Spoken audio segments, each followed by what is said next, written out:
Broers en susters, ons sluit vandag ons reeks af. Vind jou hoed.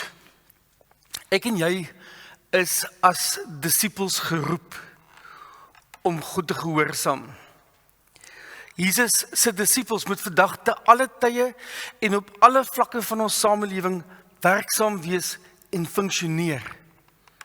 Die kerk is Jesus se disippels wat die hele skepping sien as hulle bedieningsveld. Elke disipel, oral, altyd. Die kerk is nie maar net, soos wat die wêreld graag sê, een van die vlakke van die samelewing nie. Ons as kerk word as gestuurdes geroep om te werk in elke vlak van die samelewing, orals en altyd. Dit beteken dat hierdie gemeente het meer as 1200 geestelike werkers wat elke dag van die week uitgestuur word om die koninkryk van Jesus sigbaar te gaan maak in die wêreld. Die stigter van Starbucks, die koffiewinkelgroep, het 'n teorie gehad toe hy sy koffiewinkelgroep begin het.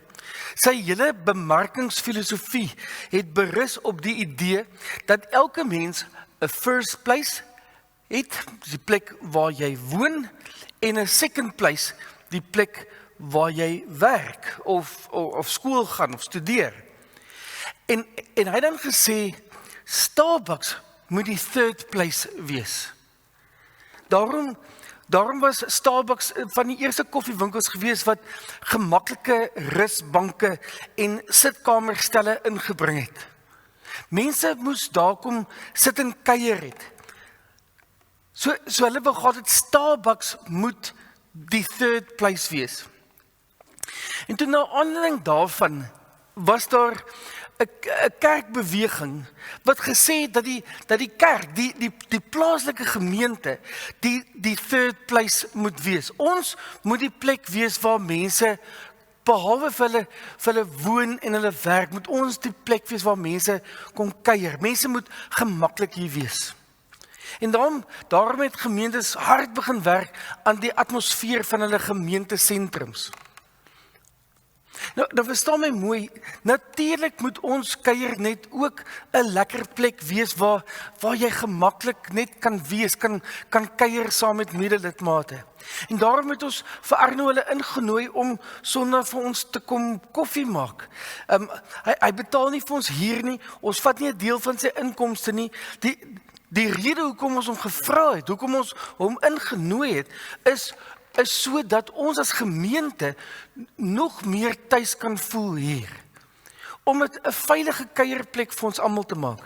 Nou, ek het regtig nie 'n probleem daarmee nie. Om die waarheid te sê, ons werk baie hard daaraan om die gemeentesentrum so 'n kuierplek te maak. En ons gaan nog harder werk daaraan. Maar, broers en susters, die gemeente se bymekaar kom plek is nie bloot om te kompeteer met die wêreld se third places nie. Die erediens, ons bymekaar kom hier as gemeente, die klein groepe waar jy inskakel. Sê Dominee Gys van Skoor van die geloofsentrum altyd, is die gimnasium, dis die gym waar ons kom oefen, waar ons geestelike spiere kom sterker maak, waar ons geestelik fiks raak, sodat ons kan uitgaan, sodat ons kan gaan bedien in die first places en die second places en die third places van hierdie wêreld. Die plaaslike gemeente, Melkbosstrand gemeente, is meer soos 'n ambassade. Dis die koninkryk van Jesus se ambassade. Dis vol ambassadeurs wat die koninkryk van Jesus Christus in die wêreld verteenwoordig. En daar's nie een deeltjie van hierdie wêreld wat nie aan hom behoort nie, maar sy invloed word nog nie oral gesien of gevoel of ervaar nie. En daarom is daar nie een plek op hierdie aarde waarheen hy ons nie uitstuur. Ons as sy kerk word oral heen gestuur.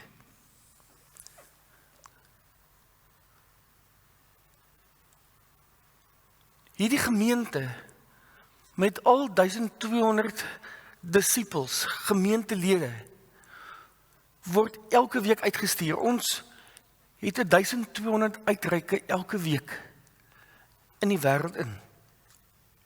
En die vraag is, hoe moet ons hierdie opdrag uitvoer? In Efesiërs 4 vers 1 tot 16 sê vir ons hoe die kerk prakties moet funksioneer.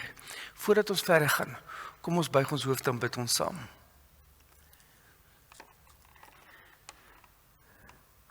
Heilige Gees, dankie dat U binne in ons elkeen wil kom werk. Dat U ons wil bemagtig, wil toerus, sodat ons die werk waarvoor Jesus ons geroep het, waarvoor hy ons aangestel het, waarvoor hy ons wil gebruik, sodat ons dit kan doen. Here, dankie dat ons dit nie uit ons eie krag uit hoef te doen nie. Dankie dat dit nie vir ons sleg is om dit te doen nie. En vir elkeen van hulle wat hier sit, wat na hierdie video kyk, wat nie weet wat hulle gawe is nie, wat nie weet waarvoor U hulle roep nie. Kom, Heilige Gees, kom open U woord vir ons, sodat ons U stem kan hoor. Ons bid dit in Jesus naam. Amen. Efesiërs 4 vanaf vers 1. Ek, Paulus, is in die tronk omdat ek die Here dien. Ek sê ernstig vir julle, God het julle gekies en julle behoort nou aan hom. Daarom moet julle nou lewe soos mense wat aan hom behoort. Julle moenie hoogmoedig wees en gou kwaad word nie. Julle moet geduldig wees. Julle moet mekaar vergewe, omdat julle lief is vir mekaar. Die Heilige Gees het julle saamgebind soos een liggaam. Julle moet baie hard probeer om te lewe soos mense wat een liggaam is. Julle moet in vrede lewe. Julle is een en soos 'n mens net een liggaam het, so het julle almal dieselfde Heilige Gees in julle harte. Want God het julle almal gekies. Julle almal behoort aan hom. En julle is nou almal seker dat God sal doen wat hy beloof het. Julle het almal een Here. Julle glo dieselfde dinge.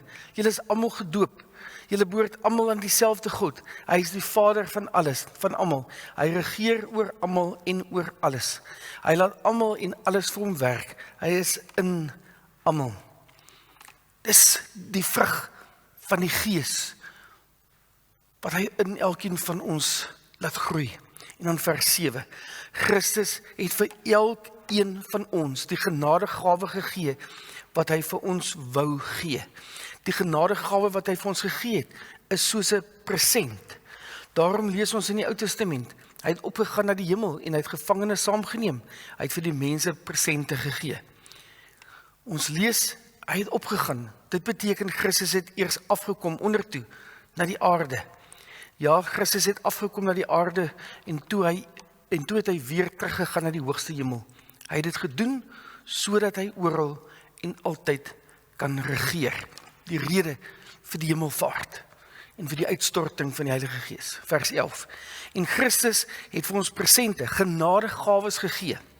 Die genadegawes is die apostels, die profete en die leiers wat die goeie boodskap bring, of vir die gelowiges sorg, of vir hulle leer.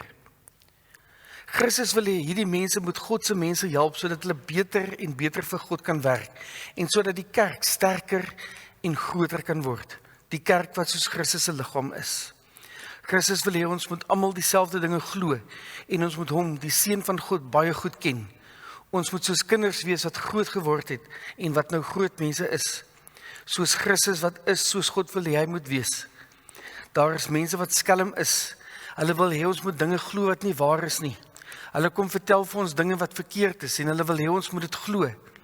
Maar ons moenie dit glo nie. Ons moenie soos kinders wees nie. Of soos iets wat op die see ronddryf, of wat in die wind heen en weer waai nie. Ons moet altyd die waarheid praat, en altyd lief wees vir mekaar. So word ons meer en meer soos Christus. Hy is ons hoof. Die kerk is soos 'n liggaam wat baie dele het. Die dele is almal vas aan mekaar. Elke deel van die liggaam werk saam en help die liggaam om te groei en sterker te word. So laat Christus die kerk groei en sterker word. Dit gebeur wanneer ons lief is vir mekaar en vir mekaar help. So Jesus is die hoof van sy kerk en na die hemelvaart stort hy sy Heilige Gees oor die kerk uit, sodat elkeen van ons 'n spesiale genadegawe kon ontvang, waarmee ons as sy verteenwoordigers hier op aarde kon optree en mense mee bedien.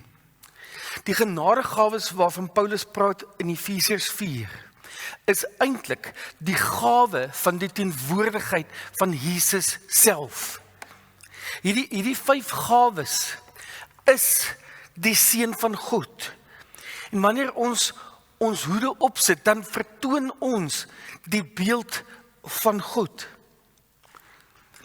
Gaan dink gemoed daaroor. Jesus is die apostel wat deur die Vader gestuur is. Hy is die profeet wat mense terugroep na die ware evangelie.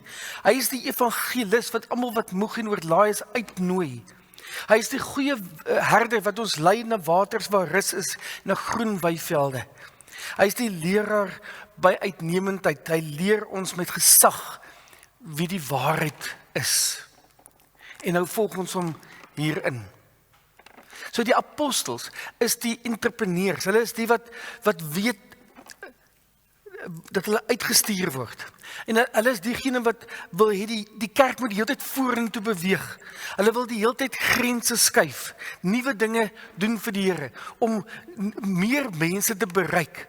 Hulle is diegene wat die hele tyd wil hê die gemeente moet nuwe projekte aanpak. Ons mag tog net nie stagneer nie.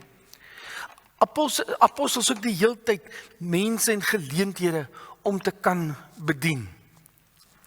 Die profete, die met die blou hoede, is diegene wat die storie vertel wat Jesus deur sy Gees in hulle harte neergelê het. Profete kan nie stil bly oor Jesus nie. Hulle wil die hele tyd oor die Bybel praat en wat die Bybel sê. Ek dink die profeet Jeremia verwoord nogal as 'n profeet vir my die beste. Hy sê mos in Jeremia 20 vers 9, ek het al gesê, ek sal nie aan hom dink nie meer in sy naam net sê nie, maar dan word dit in my hart soos 'n vuur wat brand, vasgevang in my gebeente. Ek het my moeg gemaak om dit binne te hou, maar ek kon nie. Profete is soos 'n verspiewende berg. As hulle stil bly, sal hulle ontplof. Hulle kan nie stil bly oor Jesus nie. Evangeliste is die werwers wat die hele tyd nuwe lede soek. Hulle soek die hele tyd na die outsiders en nooi hulle binne. Evangeliste sien ook diegene raak wat maak asof hulle insiders is, maar wat eintlik nog aan die buitekant staan. Evangeliste is die met die geel hoed. Die herders, die met die groen hoede, is diegene wat na die gelowiges binne die trop omsien. Die wat deur die evangeliste gewerf is, wat na die profetiese stem geluister het, op die nuwe terreine wat deur die apostels geskep is. Herders is mense, hulle bekommer hulle die hele tyd oor die behoeftes van ander mense. Hulle sien die hele tyd om na die behoeftes van die randfigure van die samelewing en die randfigure van die gemeente. En dan die leraars is diegene wat vir almal wil verduidelik wat in die Bybel aangaan, hoe sy woord jou kan nuut maak. Leraars weet nie noodwendig altyd alles nie. Hulle kan net goed navorsing doen. Hulle gaan soek, hulle lees dieper. Hulle soek antwoorde op Bybelse vrae. En wanneer hulle die antwoorde kry, kan hulle nie wag om dit vir ander te verduidelik nie. En dit is beslis, broers en susters, dit moet ons vandag net weer vir mekaar onderstreep. Hierdie gawes is beslis nie net beskore vir die leiers van die gemeente nie. Dit kan nie net die dominees wees nie, maar dit kan ook nie net die dominees in die kerkraad wees nie. Die gawes is bedoel vir die hele kerk, vir alle lidmate, sodat die kerk kan groei en volwasse kan word en al meer en meer kan lyk soos Jesus. En ja, ons is eintlik seker veronderstel om soos Jesus al 5 die hoede op te hê. Maar net hy is volmaak in elkeen. En hoor my mooi, dit is oukei as jy vandag net een hoed op het. As jou hoed oorwegend een kleur is. Of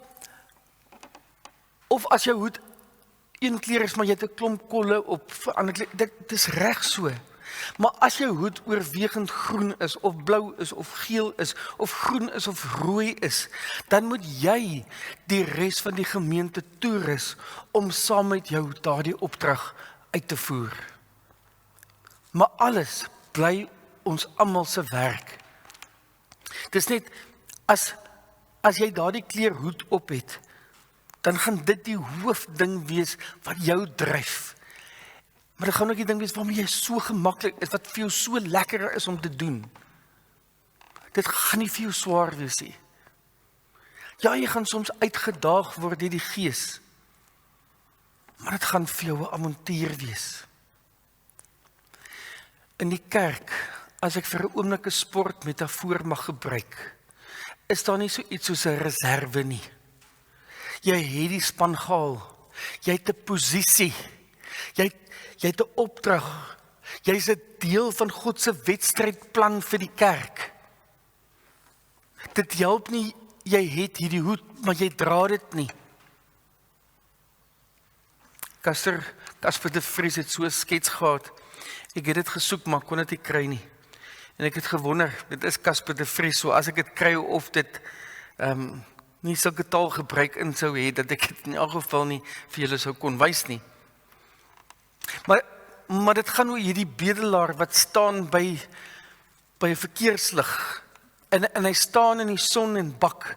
En later is hy rooi gebrand van die son. En elke keer dan kom daar nou so 'n ryk tannie in haar BMW daar verby. En dan sê sy vir hom, man, sit tog net 'n hoedjie op. Sy help hom nie, sy gee vir hom niks nie. Net elke keer die vermaaning. Sit tog net vir jou 'n hoedjie op. So ek wil vandag die reeks afsluit met hierdie woorde. Sit tog net jou hoedjie op. Amen.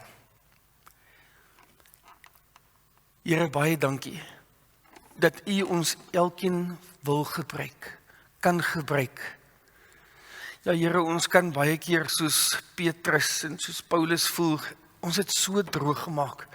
Here, my verlede lyk so donker, so sleg. Ek is so stikkend. U kan seker niks met my uitrig nie. Maar dan kom U woord weer na ons toe, soos dit die afgelope paar weke gekom het, en kom sê vir elkeen van ons, nee, ek wil jou gebruik, ek kan jou gebruik, ek stuur jou. Jy is deel van my plan. Here, kom wys dit vir elkeen van ons, waar ons moet inskakel, waar ons inpas, waar moet ons bedien, waar kan U ons gebruik in hierdie wêreld? Here, ons smeek dit van U. Amen. Die Here sal julle seën en julle beskerm. Die Here sal tot julle redding verskyn en julle genadig wees. Die Here sal julle gebiede voor en aan julle sy vrede gee, van nou af tot in alle ewigheid. Amen.